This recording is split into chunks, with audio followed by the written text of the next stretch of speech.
para alcanzar misericordia y hallar gracia para el oportuno socorro. Padre, revélanos a este glorioso Jesús un día más, un domingo más. Que te pedimos, Padre, que los ojos de nuestros entendimientos puedan ser abiertos para poder entender la grandeza, la profundidad, la anchura, como decía el apóstol Pablo, del amor de Cristo Jesús. Padre, hoy queremos, Señor, que podamos gloriarnos en ese glorioso sumo sacerdote.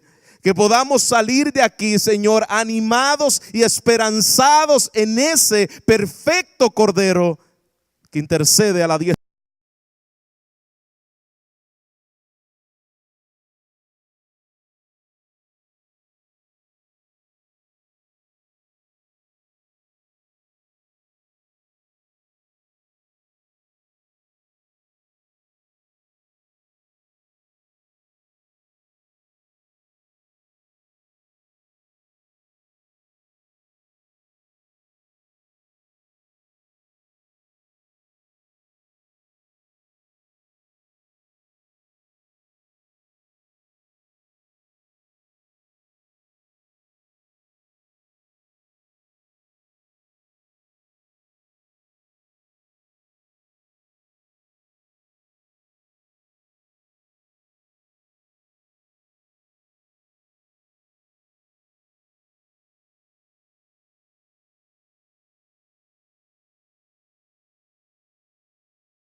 Lo que ellos creían, los perseguían por causa de lo que ellos creían.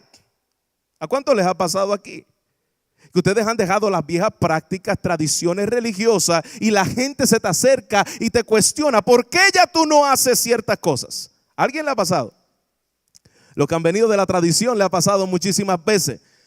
¿Por qué ustedes ya no practican X o cual cosa? ¿Por qué ya no guardan las tradiciones de la Santa Iglesia? ¿Por qué ya no traen sacrificio? ¿Por qué ya no guardan el sábado? ¿Por qué ya no le dicen a la gente que repita una oración para ser salvos? ¿Le ha pasado? ¿Por qué ya tú no eres como antes? Y comienzan a cuestionarte y a perseguirte por causa de tu creencia. Y no es otra cosa que estás poniendo a tela de juicio sus tradiciones. Pues eso es precisamente lo que está sucediendo con este grupo de hebreos. Ellos están siendo cuestionados de por qué ellos habían dejado esas antiguas prácticas y ya no traían sacrificio, ya no guardaban el sábado, ya no hacían esas cosas que como judío era muy común. Mi hermano, si dentro de la iglesia cristiana evangélica muchos cuestionan, ¿por qué ustedes no hacen X y tal cosas? Pastor, ¿y por qué ya no haces el llamado para que la gente repita una oración? ¿Y por qué ustedes como evangélico y como cristiano, que es una práctica común, no le dice a la gente que haga X o cual cosa? Podemos seguir con un listado muy grande, pero eso no me voy a detener ahí. Pero como cristianos evangélicos, muchas veces nos pasa lo mismo que le ha pasado a estos mismos grupos de judíos. ¿Y por qué ya tú no sigues a los profetas? y a los apóstoles, porque tengo la palabra profética más segura que alumbra como una antorcha, porque tengo la palabra final de Dios que es a través de Cristo. En los tiempos pasados habló por medio de los profetas, en los últimos tiempos ha hablado a través del Hijo. De manera que nosotros no seguimos esas prácticas que es muy común aún dentro de la cristiandad moderna, donde sigue supuestos ungidos, supuestos apóstoles, con supuestas coberturas, con supuestas unciones frescas. ¿Por qué no lo hacemos? Porque Cristo es mi cobertura, Cristo es mi unción, Cristo es todo lo que necesito.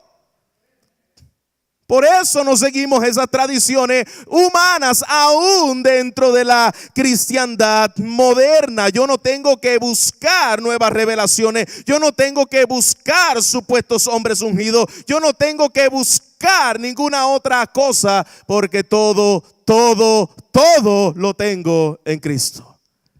Esa era la razón por la cual el autor de la carta a los Hebreos le escribe a este grupo de judíos. Todo lo tienes en Cristo. Nosotros nos podemos identificar porque esas mismas tendencias, el mismo misticismo, el mismo legalismo, el mismo ascetismo está presente en la iglesia moderna. Y esta carta nos concierne a nosotros porque precisamente tenemos las mismas debilidades, las mismas batallas, las mismas tentaciones. El autor se enfatiza en mostrarle a ellos Cristo y solo Cristo es suficiente para tu vida. Estamos completos en Él, no necesitas nada más. Cuidado en que tus ojos, vimos el sermón pasado, comiencen a irse en pos de la incredulidad. ¿Será que todo lo tengo en Cristo o será que algo más me falta? Por eso que Pablo era bien enfático y él decía: para mí el vivir es Cristo. Muchos podemos decir: para mí el vivir es mi trabajo, para mí el vivir es mis hijos, para mí el vivir es mi salud, para mí el vivir serán muchas cosas. Pero Pablo entendía claramente: para mí el vivir es Cristo. Él es la esencia de todo lo que tengo y de lo que soy, está en la persona de Jesús. Pero este grupo podía estar cayendo en la tentación de decir: yo sé que yo tengo a Cristo, pero Cristo no es suficiente.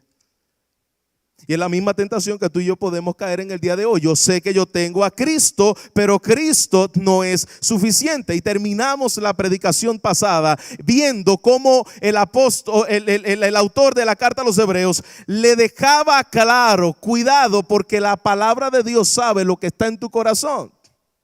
La palabra de Dios es una espada que penetra lo profundo de nuestro ser y ejecuta lo que Él le ha placido enviar. Así que cuidado, porque ninguno de los que estaba recibiendo esta carta y ninguno de los que está en este lugar va a escapar de ese juicio inminente y real, donde todo está desnudo y abierto delante de los ojos de Dios.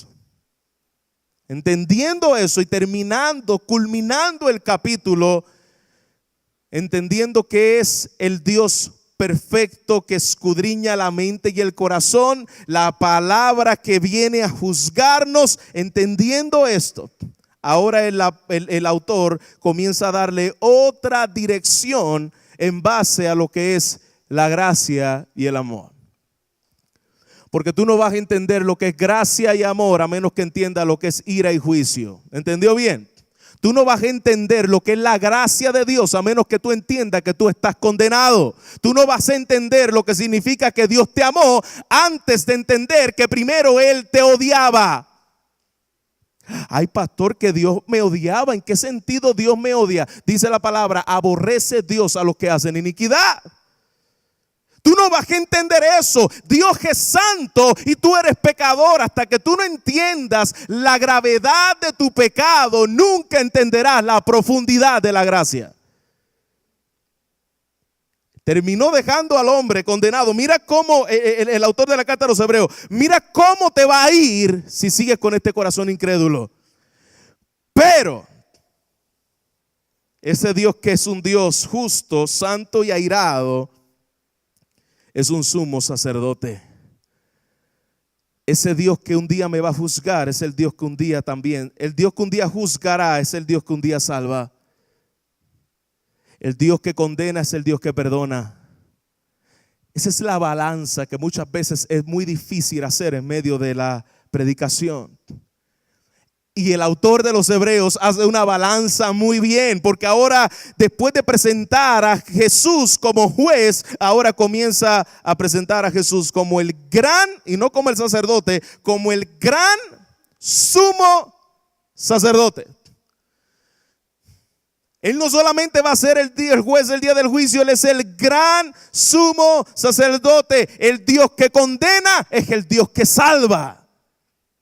Eso es esperanzador. Eso me da a mí una fe para yo seguir mirando a aquel que no solamente dice que va a condenar, sino a aquel que también salva. Mira lo que dice la palabra, versículo 14. Por tanto, viendo el juicio, viendo la santidad de Dios, viendo que a Él no se le puede escapar absolutamente nada, viendo que la palabra de Dios es viva y eficaz, viendo que Él es aquel que dijo que iba a llevar a su pueblo a reposo y lo llevó y lo llevará. Por tanto, teniendo un gran sumo sacerdote que traspasó los cielos, Jesús, el Hijo de Dios, retengamos. Mira cómo después de darle el panorama anterior, le dice, mira, aquí tenemos la alternativa, aquí tenemos la única solución a nuestro problema de incredulidad de corazón. Mira y mantente firme mirando, reteniendo la profesión, hebreos, que han hecho. Ustedes han creído y han profesado en Jesús. Manténganse firme mirándolo a Él. Retenga, aférrese a esa profesión, porque precisamente un creyente genuino es aquel que permanece. Manténgase aferrado a retenerlo. ¿Por qué? Porque si tú no lo haces, tú serás caracterizado, visto y definido como un apóstata. Los apóstatas son los que no permanecen en su profesión. Son los que profesan, pero nunca han sido. Eso es un apóstata, una persona que profesa a Jesús, pero nunca esa fe, como vimos la semana pasada, ha sido aferrada, ha sido tomada, ha sido vivida, ha sido creída.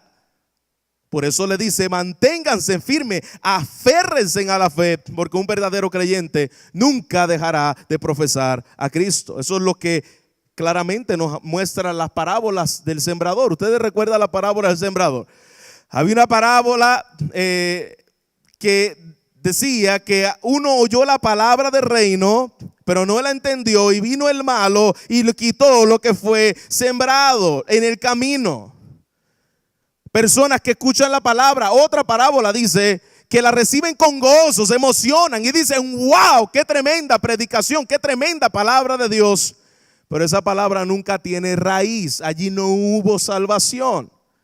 Ese era el peligro que el autor de los Hebreos le está diciendo a este grupo de judíos. Y le dice, miren a ese sacerdote, aférrense a esa profesión, mirando a ese sumo sacerdote de Dios, que Él es el que puede llevarte a Dios. Ya yo se los he mostrado. Podemos ver que Jesús es superior a los profetas, primer capítulo que nosotros vimos. Ya le he mostrado que Jesús es superior a los ángeles, capítulo 2. Ya les he mostrado que Jesús es superior a Moisés, capítulo 3. Ya les mostré el sermón pasado que Jesús es superior a Josué. Y le está diciendo el autor, ahora te estoy mostrando, Jesús es superior a Aarón. Aarón era el sacerdote que representaba al pueblo delante de Dios y a Dios delante del pueblo. Miren a ese que no es sumo sacerdote, me gusta como lo presenta aquí, el gran sumo sacerdote. Miren esa supremacía, miren esa forma en que él se presentó a dar ofrenda. Miren la medida culminante de la revelación de Dios en ese sacerdote. Y eso es lo que vamos a hacer en el día de hoy. Vamos a ver por 3 razones que Jesús, o 3 cualidades que Jesús es nuestro gran sumo sacerdote. Número 1, estaremos viendo su sacerdocio perfecto. Número 2, estaremos viendo su persona perfecta. Y número 3, estaremos viendo su provisión perfecta. Vamos a comenzar viendo su sacerdocio perfecto. Mira cómo comienza diciendo aquí, teniendo un gran sumo sacerdote que traspasó los cielos. Me gusta esa frase, es importante que le pongamos atención a esa frase. Un sacerdote que traspasó los cielos. Y pastor, ¿de dónde los traspasó? ¿De arriba abajo o de abajo para arriba? De los dos. Los traspasó de abajo para arriba viniendo aquí a la tierra, pero el énfasis que está dando el autor no es el traspaso de los cielos de arriba abajo, sino el traspaso de los cielos de abajo hacia arriba, porque dice, teniendo un gran sumo sacerdote que traspasó los cielos.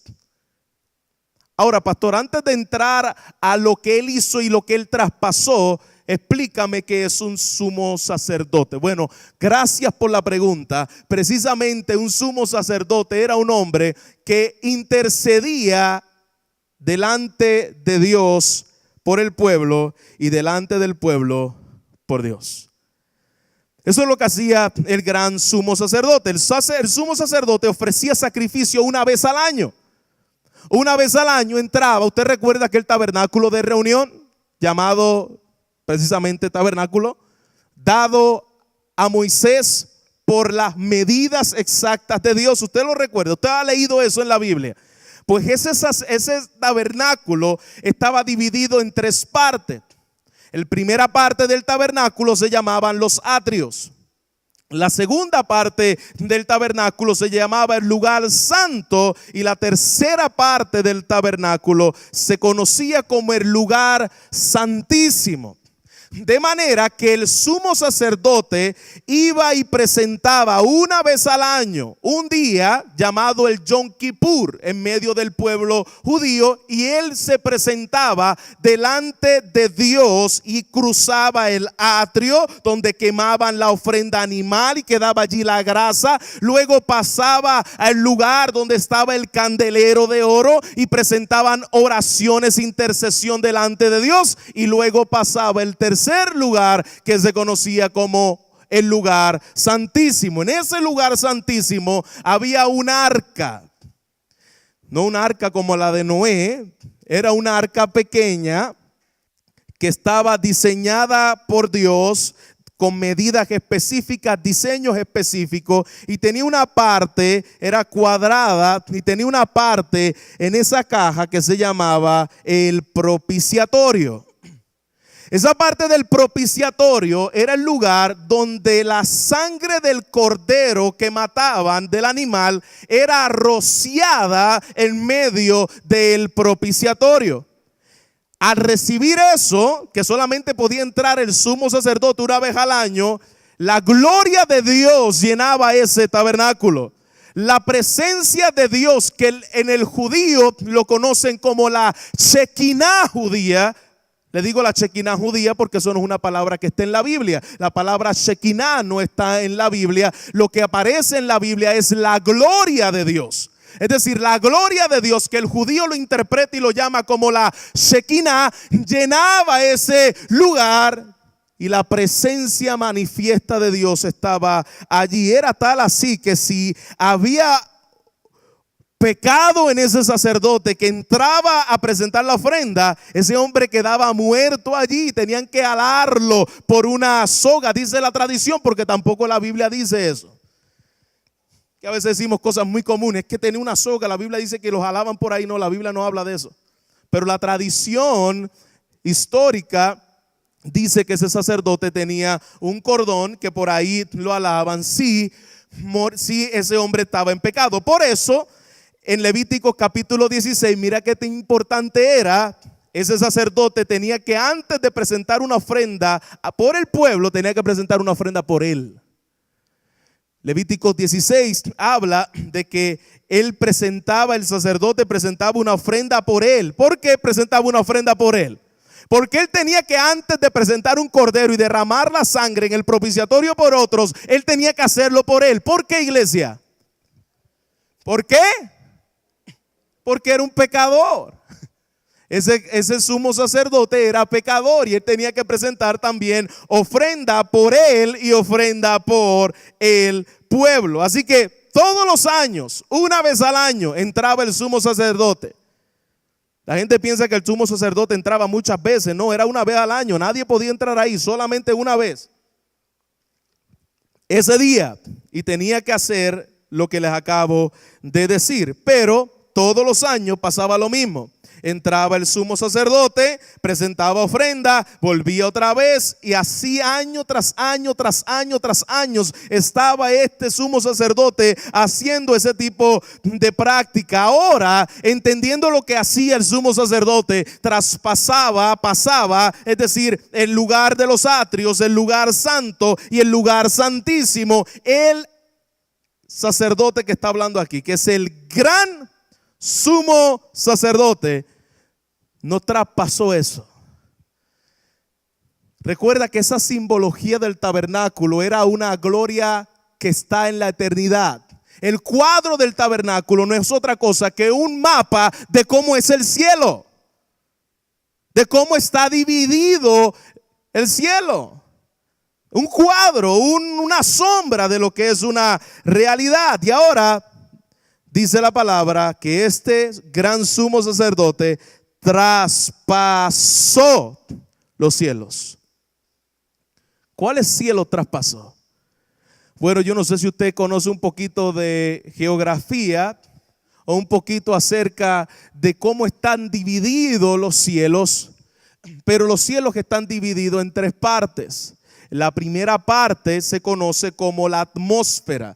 Es decir, eso que nosotros estamos viendo aquí, por donde se van los aviones, por donde está lo hermoso azul que nosotros podemos ver, se conoce como el primer cielo, llamado la atmósfera. Hay un segundo cielo que también es visto por algunos. Ninguno de nosotros ha visto ese segundo cielo, pero otros sí lo han visto. Y ese segundo cielo se llama el espacio. Mira el hermano que está a su lado y sal de ahí. Pues ese segundo cielo, que se llama el espacio, es donde están las estrellas, las galaxias, los planetas. Ayer fue bien interesante, estaba leyendo, me encanta leer, y estaba leyendo precisamente de una persona que decía: los planetas es algo sospechoso porque la palabra planeta no está en la Biblia. La único que está en la Biblia habla de dos lumbreras, habla acerca de estrellas y habla acerca de cielo y habla acerca de tierra, pero la palabra planeta no está en la Biblia. Yo comencé a buscar y dice: cierto, la palabra planeta no está en la Biblia. Así que no te puedo decir si Venus, Marte, Júpiter son reales porque no están en la Biblia. Pastor, pero mira, si hasta por un telescopio se ven. Puede ser que por medio de las estrellas le llamaron planetas, algo así, que podemos saber que el escritor de Génesis, ¿quién fue? ¿Quién fue el escritor de Génesis? ¿Alguien sabe quién fue el escritor de Génesis? Moisés. Pues para el tiempo de Moisés no había ni telescopio, ni radiotelescopio, ni podían ir a la luna y ver los planetas que existían. Así que Moisés lo que sabía era que había estrellas, soles, porque lo veía, es lo que ve. Yo veo las estrellas, yo veo el sol, yo veo la tierra.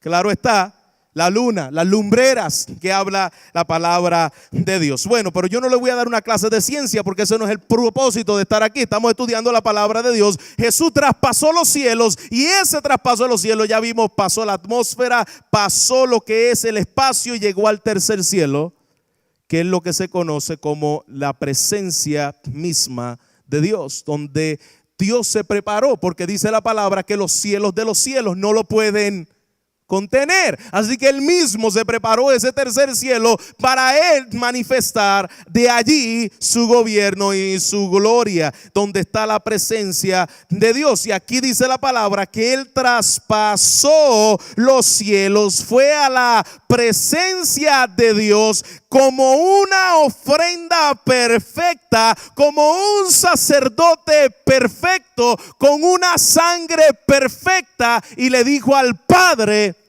esto se acabó, consumado es. Yo represento al pueblo que tú desde antes de la fundación del mundo me diste, y yo no perdí ninguno. Entró a la presencia de Dios. Yo esperaba que usted dijera amén. Tengo esperanza. Tengo redención, tengo perdón de pecado, tengo un cordero en los cielos. Todo estaba completo, se acabaron los sacrificios. El sacrificio final de parte de Dios para la humanidad se llamó su Hijo Jesús. Escúchame muy bien, tus sacrificios no mueven la mano de Dios, tus sacrificios no mueven el favor de Dios, tus sacrificios no hacen que Dios te ame. Hay un solo sacrificio que mueve la mano de Dios, y se llama el sacrificio del Hijo de Dios. Nadie más. Y pastor, ¿debo sacrificarme por la causa? Claro. Pero no piense que eso es lo que te gana el favor de Dios. Pablo dice: presentaos, Romanos capítulo 2 versículo 1 dice: presentaos como una ofrenda viva delante de Dios. Así que, hermanos, os ruego por las misericordias de Dios, es decir, el sacrificio de Cristo, preséntate como una ofrenda viva delante de Dios, que es un sacrificio vivo, agradable, perfecto delante de Dios. Pero eso no significa que cuando tú te presentes tú eres aceptado por eso. Tú eres aceptado por los méritos de Cristo. Cuando Cristo se presenta delante del Padre, como esa traspasa los cielos, como ese cordero perfecto, como esa ofrenda perfecta que demandaba un Dios santo, se acabaron los sacrificios para siempre. Es decir, desde que Cristo entró a los cielos, en el año 70 se destruye lo que se conocía el lugar donde se presentaba. Luego del tabernáculo construyeran el templo con el mismo modelo del tabernáculo: atrio, lugar santo y lugar santísimo. En el lugar santísimo del templo se presentaba ofrenda. De manera que cuando Cristo rasga el velo de arriba hacia abajo, se acabó la ofrenda en el altar. En el año 70 no quedó piedra sobre piedra. El templo fue destruido. Y desde el año 70 hasta el día de hoy, nunca más se ha presentado, aún en el pueblo judío, nunca más se ha presentado expiación de sangre de cordero. ¿Por qué, pastor? Porque un cordero traspasó los cielos. No solo traspasó el lugar santísimo, él llegó a lo que representaba ese lugar santísimo, a la gloria misma del Padre, manifiesta cara a cara, y le dice: todo terminó. Los corderos se acabaron. Los corderos eran un cuadro de lo que iba a ser Cristo, pero los corderos cubrían el pecado. Es lo que se conoce como la palabra expiación. Cubre tu pecado. ¿Usted recuerda cuando Adán pecó? ¿Qué hizo Dios? ¿Mató qué? ¿Qué mató? Mató un animal y lo cubrió de piel, a él y a Eva. Por eso yo digo que no mató a uno, mató a varios, como representación de esa expiación, y los cubrió. ¿Verdad? ¿Está conmigo hasta aquí? ¿Qué hacía el cordero, que era un cuadro de Cristo en el Antiguo Testamento? Cubre pecado.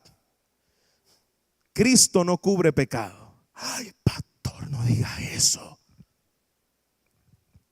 La sangre de Jesús, escúchame bien, te limpia de todo pecado. Algo que los corderos no podían hacer. Los corderos me podían cubrir, pero la sangre perfecta de Cristo me limpia de todo pecado. Delante del Padre me presento ahora como Cristo me ve y su sangre me ve como alguien limpio. Por eso que Jesús dijo: yo voy a presentarme una iglesia pura, limpia, sin mancha delante de mí. ¿Y cómo? Y me veo a mí mismo y yo digo: ¿cómo es posible que él vaya a hacer eso? Sí, porque no es el pastor que se la va a presentar. A veces como pastores decimos: yo tengo que presentarle una iglesia delante de Dios. Mentira. Quien le presenta a la iglesia se llama el Hijo de Dios. Y Él prometió que le iba a presentar una iglesia pura, limpia, sin mancha, sin arruga. Mi hermano, Él lo hizo por su sangre perfecta. Así que cuando Dios recibe esa ofrenda de ese gran sumo sacerdote, Él dice: suficiente, esta sangre es mayor que la de Abel. Esa sangre rociada es mayor que cualquiera, es la sangre del Hijo de Dios. Y allí terminó la obra Cristo Jesús. Ya no más sacrificio, ya no más ofrenda, ya no más sacerdotes. ¿Por qué? Porque Cristo cumplió todo lo que el sacerdote era un cuadro de él, lo que el cordero era un cuadro de él, lo que la sangre representaba era un cuadro de él. De manera que los millones y millones, yo me ponía a pensar, tantos años, casi por más de aproximadamente 4,000 años, todos los años derramando sangres de cordero, sangres de cordero, sangres de cordero. Millones de galones de sangre de cordero nunca pudieron quitar y limpiar mi culpa para siempre. Pero la sangre perfecta del Hijo de Dios me dio la entrada a ese lugar santísimo que jamás yo me podía acercar, y está sentado a la diestra del Padre. Cristo fue a los cielos, traspasa los cielos y se sienta. Cosa que ningún sacerdote hacía. El sacerdote daba la ofrenda, inclusive, esto es un detalle importante, el sacerdote solamente podía estar en el lugar santísimo hasta que la sangre fuera absorbida. Si él quedaba un tiempo sin que la sangre fuera absorbida en el propiciatorio, el sacerdote quedaba muerto allí. Porque lo que cubría la sangre de ese pecador que estaba representando, cubría el pecado de ese hombre que estaba representando al pueblo, era la sangre del propiciatorio. No podía estar más tiempo allí. Pero el Cordero de Dios se sentó a la diestra del Padre. Hermanos, eso es un ancla firme de nuestra fe. Cuando venga el temor, cuando venga la duda, cuando venga la incredulidad, tenemos un sumo sacerdote en los cielos. Iglesia, la cabeza del cuerpo entró. ¿Y quién es la cabeza del cuerpo? Cristo. Y si la cabeza entró, el cuerpo va a entrar. Como el ratón, ¿no? O el perrito que entra, dice: si entra la cabeza, entra todo el cuerpo. Iglesia, perdón estos ejemplos tan horribles para lo que estoy hablando, pero es para que tengan una idea gráfica. Si la cabeza entró, yo voy a entrar. Cristo me representa delante del Padre en los cielos, y la cabeza me representa delante de ese Dios Santo. Ese es el ancla firme de nuestra fe. Vamos a entrar delante de la presencia de Dios si tú has creído en Él, si tú te has aferrado a esa fe, si tú has confiado en ese Cordero precioso y lo has hecho parte de tu vida. Jesús dijo: Padre, de los que me diste, ninguno se perdió. Ninguno se perdió. Todos los que me diste, aquí te los entrego. Están comprados por mí. Escúchame bien. Cuando el diablo te diga que la salvación tuya se pierde, dile al diablo que lea la Biblia. ¿Escuchó bien? Mi salvación tiene un sacerdote que me identifica delante del Padre y que me ha dicho: Él es mío para siempre y no se va a perder. Dile al diablo que venga al instituto los viernes. No necesito nada más que un gran sumo sacerdote. Tenemos un sacerdote para siempre en los cielos. Iglesia, cuando tú pecas tienes abogado en los cielos que intercede por ti con su sangre. ¿Qué tú haces cuando pecas? Bueno, yo me voy a confesar con uno que le llaman allí sacerdote. ¿Y qué puede hacer eso? Aliviar tu conciencia, pero eso no puede quitar tu pecado. La sangre de Cristo es la que intercede y me limpia. Cuando Él murió y me representa en los cielos, Él está diciendo al Padre, está completo. Yo sé que a Él le falta, pero Él está completo en mí. Tú no necesitas ningún sacerdote. Aquí en la tierra ya no existen sacerdotes. Ni judíos, ni católicos, ni apostólicos, ni cristianos, ni bautistas. No existen más sacerdotes. ¿Por qué? Porque entramos en el trono de la gracia directamente, sin ningún otro mediador que no sea Cristo Jesús y sus méritos. Mire cómo dice la palabra: Jesús, Hijo de Dios, traspasó los cielos. Ese que es Cordero, ese que es Dios, ese que es hombre, me representan. Y yo sé que en el día de hoy hay muchos por ahí que se llaman sacerdotes y mediadores ante Dios y los seres humanos. Eso es una herejía. Eso es una blasfemia delante de Dios. No hay sacerdote humano que me pueda representar delante de Dios, porque ese sacerdote es igual de pecador que yo. Es igual de impío que yo y es igual de maldecido en el sentido delante de Dios y su pecado. No puede darte favor de Dios, ni organizaciones humanas, ni religiones humanas, ni iglesia humana. Nosotros tenemos uno solamente que puede darme ese favor de Dios, y fue aquel que entró en los cielos. Solamente uno pudo traspasar los cielos, solamente uno me puede dar perdón de pecado: Cristo Jesús. No lo busques en otro sitio, porque te vas a quedar condenado. Ni conmigo. Tú te puedes confesar conmigo, yo solamente te puedo apuntar al que perdona pecados. Pero por tú confesarte con un hombre, tú no tienes perdón de pecado. Ya hemos visto el sacerdote perfecto, vamos a ver la persona perfecta. Pastor, sin el sacerdote perfecto te echaste 40 minutos, ¿cuánto te vas a echar en su persona perfecta? Tranquilo, ya vamos aterrizando. Porque no tenemos un sumo sacerdote que no pueda compadecerse de nuestras debilidades. Mira cómo es este sumo sacerdote. Mira cómo es su persona. Sino uno que fue tentado en todo, según nuestra semejanza, pero sin pecado. Tú no puedes ir a donde, o no debes ir donde una persona, o tal vez hemos ido porque nos ha pasado y somos humanos. Pero yo no quiero ir donde una persona que no entiende lo que yo estoy pasando. Usted se siente más identificado con personas que han pasado similar lo que tú has pasado, ¿verdad que sí? Si usted conoce una persona que le dio gripe, usted va donde esa persona que le ha dado gripe, a todo el mundo.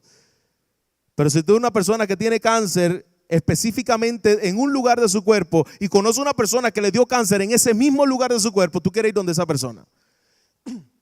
¿Cómo te fue? ¿Cómo pasaste eso? ¿Cómo pudiste encontrar fortaleza en medio de la debilidad? Puede entenderme. Yo quiero contarle mis problemas a alguien que realmente me entiende. Pues eso es lo que está diciendo el autor de los Hebreos. Este sumo sacerdote, tú puedes ir delante de él porque él puede compadecerse de tus debilidades, porque él fue hombre. Él es Dios, pero él fue hombre, Él se hizo hombre y fue tentado en todo, pero sin pecado. Qué mejor ir directamente a aquel que conoce mis debilidades, conoce mis pecados, que es misericordioso, que es fiel sumo sacerdote, que está a la diestra del Padre intercediendo por mí. Qué mejor persona puede simpatizar conmigo, puede identificarse conmigo. Jesús, el Hijo de Dios, Jesucristo hombre. Y esto era una novedad para el judío, porque el judío veía a Dios como aquel que está separado, distante de nosotros, aquel que creó todas las cosas, pero que nunca se acerca a los hombres porque Él es santo. Ese era el concepto judío. Por eso es que le está enfatizando el autor de la carta: tú puedes acercarte a este sumo sacerdote. ¿Por qué? Porque Él se acercó a ti primero. Esto revolucionaba la mente del pueblo judío. ¿Cómo es que un hombre, cómo es que Dios se hizo hombre y este hombre se identifique con el pueblo? Usted recuerda en el lugar donde estaba Moisés recibiendo los mandamientos, ¿dónde se quedó el pueblo? ¿Usted recuerda? Al borde del monte, porque iban a ser consumidos por Dios. Ellos no se acercaban a Dios porque ellos decían: Dios no se puede acercar a nosotros porque nosotros somos pecadores. Por lo tanto, nosotros no podemos acercarse a ese Dios santo. Estamos alejados de ese Dios santo y ese Dios santo está alejado de nosotros. Hay cierta verdad en esto. Pero el pueblo judío se quedó creyendo esto hasta el día de hoy. Lo que olvidó es que ese Dios santo se acercó a los hombres, se hizo hombre, se humilló hasta lo sumo, recibió las tentaciones de los hombres, padeció como hombre.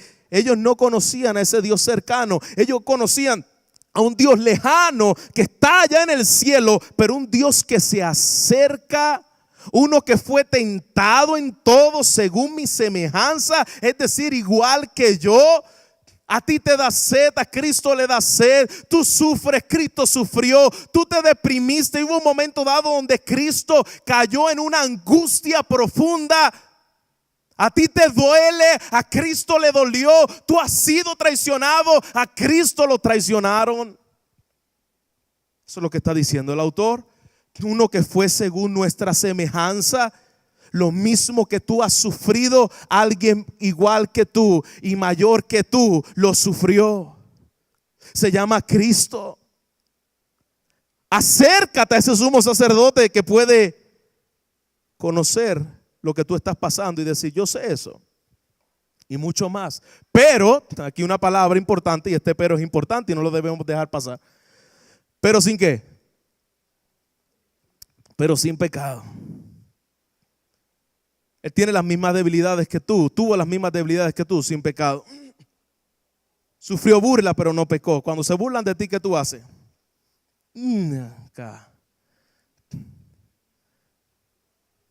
Cristo se burlaron, pero sin pecado. Sufrió. Cuando tú sufres, ¿qué tú haces? Pues Él sufrió delante del Padre. Dijo: Padre, que no se haga lo que yo quiero, sino lo que tú quieres. Así que ese es el sumo sacerdote que nosotros tenemos, un sumo sacerdote compasivo, un sumo sacerdote que se solidariza. Esto es una palabra muy dominguera. Se solidariza conmigo. Él sabe lo que yo tengo. Él puede ayudarme. No lo dudes en ningún momento, iglesia. Antes de ir a cualquiera por ahí, no dudes en ir a los que tú tienes que ir. Al único que te puede dar acceso al Padre y al único que sabe lo que tú estás pasando. Nadie más lo sabe y nadie más te puede dar acceso. ¿Usted entiende eso? Pastor, ¿y la Madre de Dios, la Madre de Jesús, puede darme acceso al cielo? ¿Puede darme acceso a Jesús? ¿Ella puede ser mediadora con Cristo? Eso es un error absoluto. El único que traspasó a los cielos y entró al lugar santo, ¿quién fue? ¿Quién fue, iglesia? ¿Quién fue el único que pudo traspasar los cielos, ir a la diestra del Padre? Pastor, ¿y por qué María, esta santa mujer de Dios, por qué ella no puede ir a darme acceso al Padre? ¿Por qué ella no puede darme acceso a Dios? ¿Por qué ella no puede ser mediadora o corredentora con Cristo? Porque María compartía las mismas imperfecciones que tú y que yo. Pastor, ¿dónde dice que María compartía las imperfecciones que tú y yo tenemos? Es decir, ¿dónde dice en la Biblia que María no era pecadora? Romanos capítulo 3, versículo 11. Porque no hay justo excepto María. ¿Qué dice la palabra de Dios? Porque no hay justo ni aún uno. Y ese uno también está incluida María, la madre de Jesús. No hay justo ni aún uno. No hay quien comprenda, no hay quien busque a Dios. Por lo tanto, María necesitaba un gran sumo sacerdote que intercediera por ella en los cielos. Y ese se llama el Hijo de Dios y el Hijo de ella. Jesús intercediendo a la diestra del Padre. Cuando Dios vio a Jesús en aquel monte de la transfiguración, usted se acuerda que allí estaba Elías y Moisés, y estaba también allí Juan, y estaba Pedro, estaba Santiago, y se oyó una voz del cielo que decía: este es mi Hijo amado, en él y únicamente en él tengo complacencia. Dios no se complace en Judas Tadeo, Dios no se complace en María, Dios no se complace en ningún apóstol. Dios tiene su complacencia en un solo hombre que es Dios, y se llama su Hijo Jesús. En él tengo mi deleite, en él tengo mi solaz, en él solamente puedo ser acepto y amado. En nadie más. En él soy acepto, en él soy amado, aceptado por Dios. Ese es mi gran sumo sacerdote. ¿Cuántos pueden dar gloria a Dios por eso? Número 3, su provisión es perfecta. Mira cómo termina este versículo. Acerquémonos, viendo el sacerdote que tenemos, el gran sumo sacerdote que tenemos, viendo a ese gran perfecto Cordero a nuestro favor. Acerquémonos pues. Este era salvadoreño. Acerquémonos pues confiadamente al trono de la gracia para alcanzar misericordia y hallar gracia para el oportuno socorro. Mira cómo el Espíritu Santo exhorta a los hebreos. Esto es más que un sentimiento mental. Esto es más que cualquier cosa que yo pueda buscar en mis sensaciones. Esto es una realidad viva que yo tengo que creer por fe. Se abrió un camino nuevo y se abrió un camino vivo a través del que traspasó los cielos. Ahora acércate al trono. Y esta palabra es impresionante. De la gracia. ¿Por qué esta palabra es tan importante que la recalquemos? ¿Por qué le dice acércate al trono de la gracia? Iglesia, en todas las ocasiones que la Biblia habla de trono, en ninguna habla de gracia. El trono era una simbología de justicia. Por eso es que la Biblia habla sentado sobre el trono de justicia. Siempre que la palabra de Dios habla acerca de trono, está hablando acerca de juicio. Pero ahora aquí el autor de los Hebreos está rompiendo un paradigma y está diciendo: acércate a un trono de gracia. Wow. Acércate al lugar santísimo. Es donde está ese trono. ¿Por qué el trono era símbolo de juicio en toda la Biblia? Porque eso representa la esencia de Dios, la majestad de Dios, la santidad de Dios. Y ahora le está diciendo: acércate a ese lugar santísimo, donde tú jamás podrías haber entrado. Confiadamente. Porque el sumo sacerdote está allí intercediendo por ti. El Cordero está allí intercediendo por ti. Ve confiado. Ve confiado. Porque ya ese trono, si tú has creído y te has aferrado de estas verdades, ese trono ya no es un trono de juicio. ¿Cuántos pueden dar gloria a Dios por eso?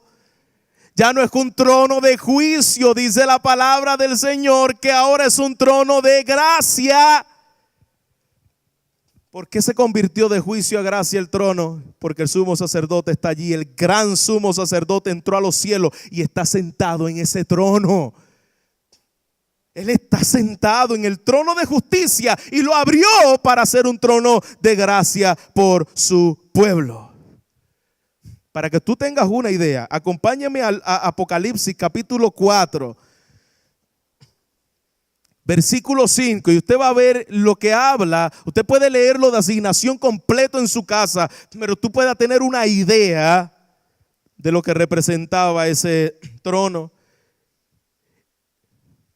Y del trono salían gracia, misericordia y amor. ¿Qué dice ahí, iglesia?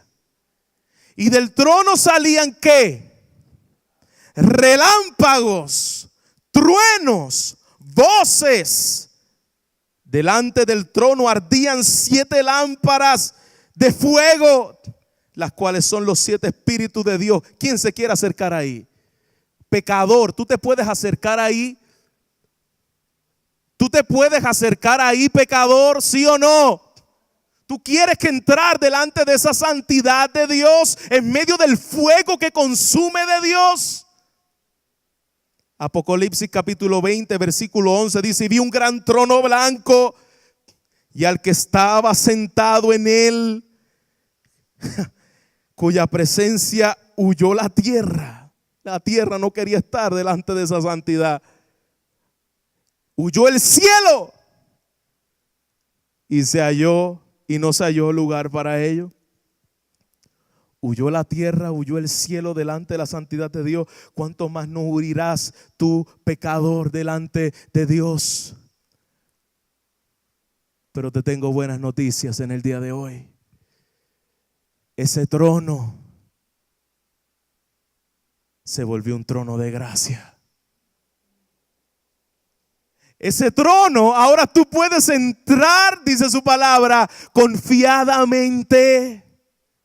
Esto me transportó a mí. ¿Usted se acuerda de Esther? Cuando iba a pararse delante del rey, que ya era su esposo. Si ese hombre bajaba el cetro de justicia, Esther iba a quedar frita. Y esa mujer entró al trono y clamó allí: misericordia. Pero aquí no dice que podamos entrar como Esther entró delante del rey. Porque ¿sabes qué? Aún Esther no entró confiadamente al trono del rey. Ella sabía: este hombre me puede quitar la vida aquí. Pero mi hermano, algo que debes tallar en tu corazón en el día de hoy es saber que tú tienes un gran sumo sacerdote en los cielos y que puedes acercarte a él hoy, ahí donde estás, y clamar misericordia, porque tenemos gran sumo sacerdote en los cielos. Cualquier persona, no importa cuán pecador tú seas que estés sentado en este lugar, no importa los crímenes que hayas hecho, las violaciones que hayas hecho, los pecados que hayas hecho, yo quiero darte una buena noticia en el día de hoy. El trono de gracia está abierto hoy. Yo no te puedo decir mañana si tú te vas a encontrar con el trono de justicia, si tú rechazas esta verdad, pero hoy, el trono de gracia está abierto para ti. Acércate por medio de la obra de Cristo, por medio del sacrificio perfecto, por medio de esa sangre preciosa que me limpia de todo pecado. Acércate, que ahí tendrás perdón de pecado. Ahí tendrás salvación, pero confía. Tú no puedes entrar a este trono desconfiado. Confía en que ese sacerdote es suficiente para ti. Hebreos del tiempo pasado, confía que ese sumo sacerdote es suficiente para ti. Roca de los siglos, confía que ese sacrificio perfecto es suficiente para ti. Gracia eterna, confía que ese sumo sacerdote es suficiente para ti.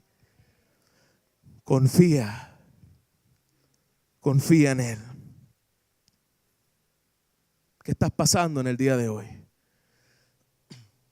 ¿Qué estás atravesando en el día de hoy? ¿En qué estás pidiendo ayuda delante de Dios en el día de hoy? ¿Qué es aquello que carga tu corazón en este día? ¿A dónde vas a ir en medio de tus problemas? ¿A dónde vas a ir en medio de tus pecados? Pare de sufrir. Para de sufrir no tiene nada para ti. Bueno, sí tiene un cheque en blanco para que lo firme. ¿A dónde vas a ir? A los curanderos. Que yo conozco uno allí que es bueno en esto. Pastor, me carga de saber lo que va a pasar conmigo mañana. Ya no puedo más. Visité a todos los profetas habidos y por haber, y lo único que me dicen que lo que viene son bendiciones, pero no me dicen qué va a pasar conmigo mañana. Por lo tanto, yo me voy a los adivinos.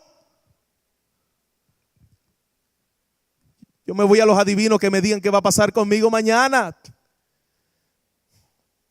Los adivinos, los curanderos no podrán aliviar ni podrán identificarse contigo. No podrán quitar lo que realmente tiene necesidad. Jamás. Ya sé, voy a ir a un sacerdote a confesarme. El sacerdote jamás podrá hacer lo que el gran sumo sacerdote hizo por ti, quitar tu pecado. Pues ya sé, pastor, tengo una cita contigo cuando se acabe el culto. ¿Contigo es que voy a hablar entonces? Con el pastor voy a ir. Quiero decirte, si vienes donde mí, yo lo único que puedo hacer es llevarte a aquel que te puede dar socorro oportuno, pero yo no te puedo dar socorro oportuno. Entra, acércate confiadamente al trono de gracia para que halléis oportuno socorro. Como pastor te apunto a aquel que te lo puede dar. Pero si estás esperanzado en que yo como pastor soy la solución de tus problemas, bienvenido a la depresión y a la desolución. Vas a salir más deprimido todavía. Si yo con los míos tengo que ir al Dios que es mi oportuno socorro, no piense que un pastor va a ser tu oportuno socorro. ¿Te pasa algo? Yo voy a llamar al pastor. Qué bueno, llama al pastor para que te apunte y te acuerde al oportuno socorro y puedan orar juntos y entrar al trono de la gracia al oportuno socorro. Pero yo como pastor no lo soy, no lo pienses porque no es así. Tu oportuno socorro se llama el gran sumo sacerdote. ¿Y sabes qué?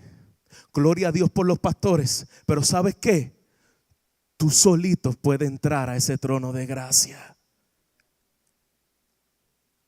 Tú solito puedes clamar y entrar confiadamente. No necesitas un hombre.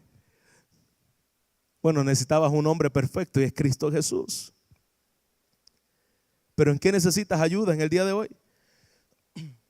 ¿Qué es aquello que te carga? ¿Una enfermedad? ¿Una traición? ¿Tus propios pecados? ¿Qué es aquello que carga tu corazón en el día de hoy? Que estás batallando, tal vez que estás ahí calladito, nadie lo sabe, pero tú sabes lo que está pasando en tu corazón y estás callado tal vez con pecados sin confesar, que no lo sabe el pastor, no lo sabe tu esposa, no lo saben tus hijos, pero tú sabes lo que está en tu corazón, tú sabes que ese pecado que está ahí. Yo quiero decirte en el día de hoy, todavía la gracia de Dios limpia de pecado. Ven a Él, arrepiéntete de tus pecados, clama a ese trono de gracia para para que tú puedas alcanzar el oportuno socorro. Confiesa tus preocupaciones delante de Él. Confiesa tus desilusiones delante de Él. Abre tu corazón a Él. Señor, tú me conoces, yo no te puedo engañar a ti. Tú sabes quién yo soy. Tú has visto mi sentar y mi levantarme, ni aún la palabra está en mi boca. Y he aquí, oh Dios, tú la sabes toda. Tú conoces mis cargas, tú conoces mis pecados. El autor del libro de los Hebreos te dice: acércate. Acércate confiado, ve a Él, corre a Él confiado. Él sabe lo que está en tu corazón y Él es la única alternativa para aliviar tus cargas, para aliviar tus pecados, para quitar tus pecados.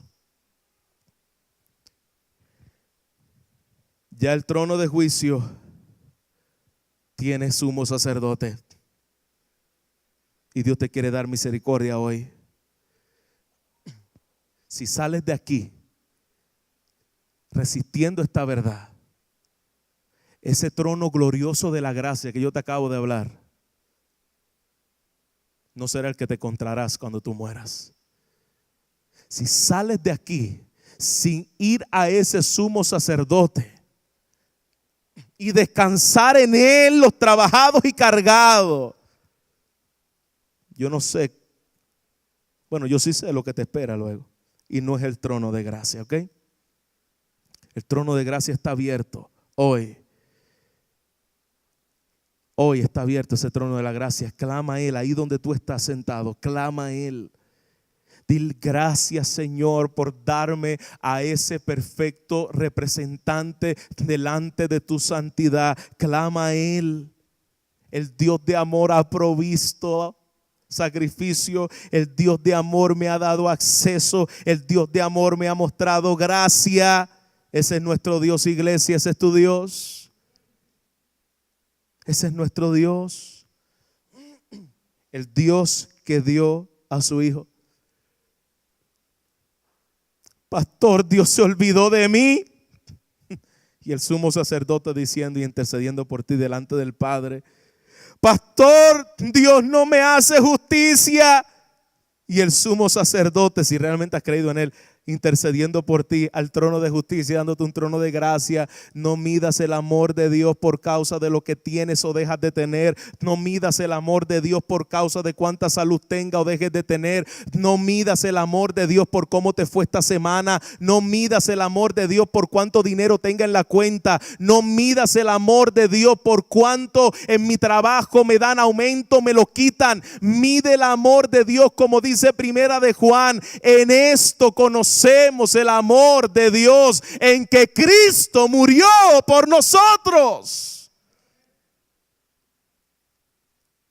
Mide el amor de Dios por lo que Él te dio, el amor de Dios. La palabra nos dice: de tal manera amó Dios al mundo que te dio salud para siempre. De tal manera amó Dios al mundo que te dio una estabilidad económica. De tal manera amó Dios al mundo que dio a su Hijo. Peleas por Dios porque se olvidó de ti. Peleas con Dios porque ya no sientes que está contigo. Y si tus ojos abiertos pudieran ser, si tus ojos cerrados pudieran ser abiertos espiritualmente hablando, y pudieras ver a ese gran sumo sacerdote intercediendo: Él es mi hijo, yo lo compré a precio de sangre. Ese es el amor de Dios. Si mides el amor de Dios por cualquier otra cosa, te quedarás diciendo: Dios no me ama, Dios se olvidó. Pero si mides el amor de Dios por lo que ya Él te dio, en esto conocerás el amor de Dios. Tú tendrás esperanza para siempre. En tu peor circunstancia tú puedes decir: Dios me ama porque entregó a su Hijo por mí.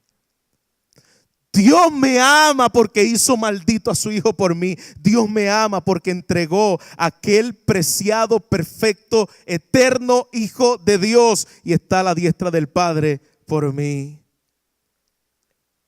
Es mi sacerdote. ¿De qué nos quejamos?